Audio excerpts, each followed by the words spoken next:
President Trump's foreign policy team facing a key, potentially explosive test in Ukraine tonight.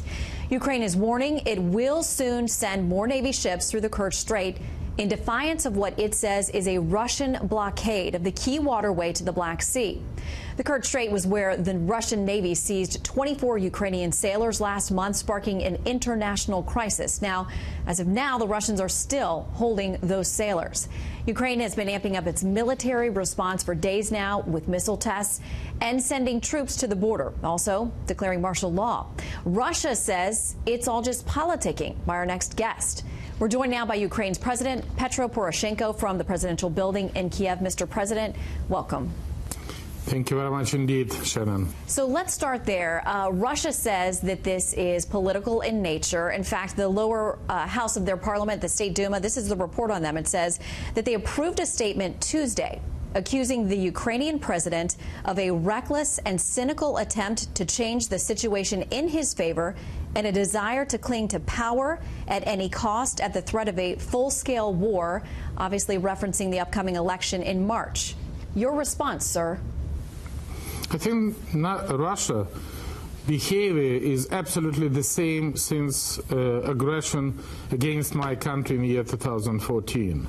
When Russia launched illegal annexation of the Crimea, and now on the 25th of November in the neutral water of the Black Sea for the international, open for the international navigation, the 10 Russian military vessels opened the unprovoked targeting fire against Ukrainian military boat, tugboat, and wounded 3 of my soldiers and injured another 3 soldiers during the storming operation in the neutral water.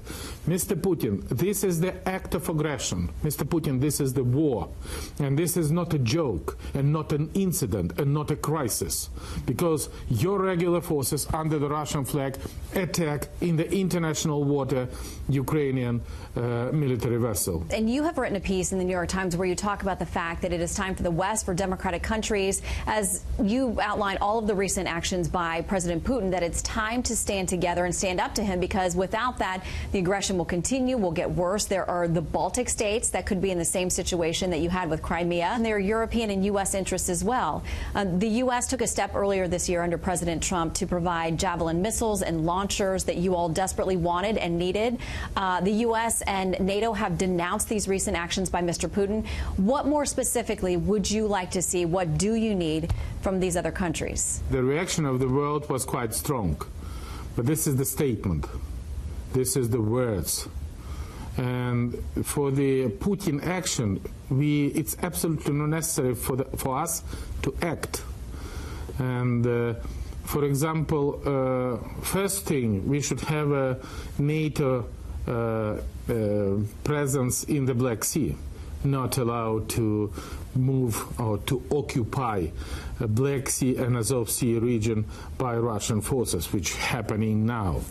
The Azov package of sanction, I think it was a very good statement for the State Department in the United States that it would be absolutely positive if, as a reaction of the act of aggression in the Black Sea, European Union together with the United States make a sanction against Nord Stream 2 to stop, because nobody knows where tomorrow Putin make a decision to protect Russian interests. We need an improving military and technical cooperation, including the supply, the lethal weapons, helping us to protect our country from the possible ground huge operation, which Russia, we not exclude that Russia can launch any moment. As you send potentially Navy ships, your Navy ships back into that area, many will consider that provocative. Are you worried, Mr. President, about where this goes? What is your worst-case scenario with this conflict? This is a Ukrainian water.